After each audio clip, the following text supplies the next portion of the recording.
아, 여기 보고 하면 되는 거죠?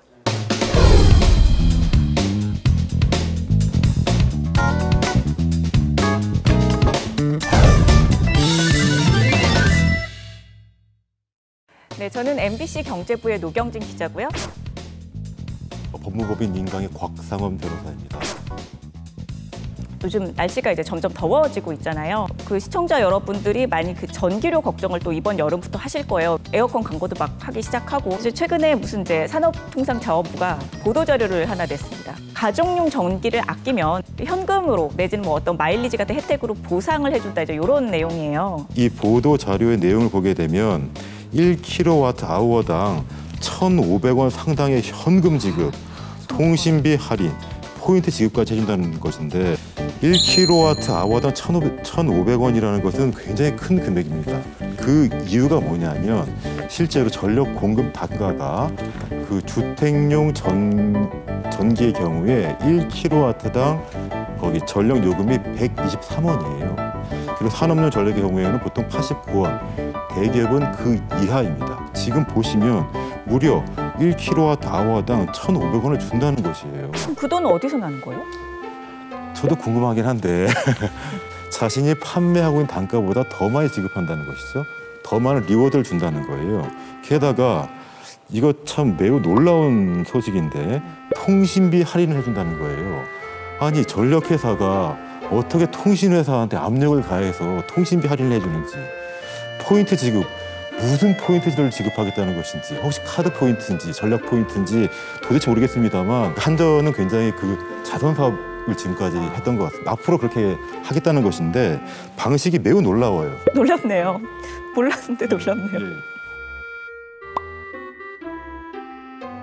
그 에어컨에 있는 어떤 장치가 한전이나 이런 이제 전력 사업소 이런 곳에 계속 통신을 연결을 하는 거예요.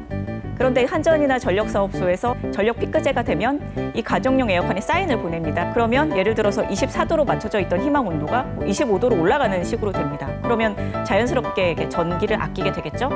그러면 그 아낀 만큼을 한전이나 뭐 이런 전력 사업소에서 가정에 이거를 되돌려준다는 거예요. 이것도 제가 좀 놀라웠던 게, 제가 그래서 이런 그 전력을 아끼는 이런 장치 있잖아요. 그 계측하는, 이걸 뭐 별도로 사서 다는 거냐 이랬더니 그게 아니고 이번에 새로 출시되는 에어컨을 구입을 해야 된대요.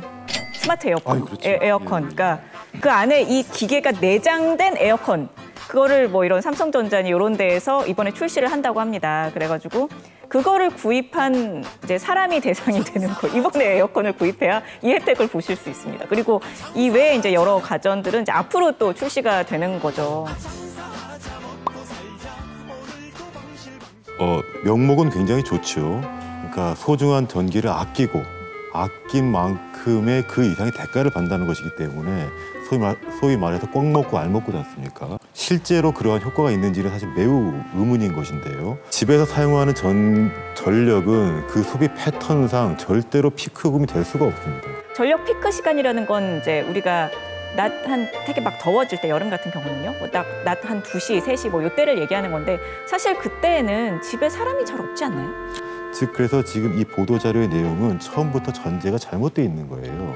전체 전력 소비 증가 시점에는 이미 저희는 집을 다 나와 있습니다. 그렇죠. 에어컨 온도, 에어컨 자체가 틀어져 있지 않은 경우가 많겠죠. 에어컨을 사도 이 스마트 에어컨을 사면, 이 계측 장치가 있는 에어컨을 사면 아낄 수 있어. 비록 내가 오후 2시부터 4시까지는 집에 없지만. 그 실현할 수 없는 작은 혜택을 가지고 에어컨을 주겠다는 것도 아니고 향후 나올 좋은 에어컨을 당신 돈을 들여 구입하면 또 1,500원은 벌어야 되니까. 근데 에어컨 1kW 이번에 혼수 준비하시는 분들. 그러니까 그림 속에 떡이 있는데 이 떡을 먹지 않으면 너에게 떡값을 돌려주게, 뭐 이런 내용인 건가요? 혹시 아낄 수 있는 그 혜택을 주겠다. 매우 놀라운 아이디어로 보입니다. 네, 상상 이상의 아이디어입니다. 혁신적인. 그렇죠. 예, 창조 경제가 바로 여기서 실현되는 것 같습니다. 그게 좀 트렌드 지난 용어 아닌가요? 창조 경제는? 그럼 어떤 경제로 할까요?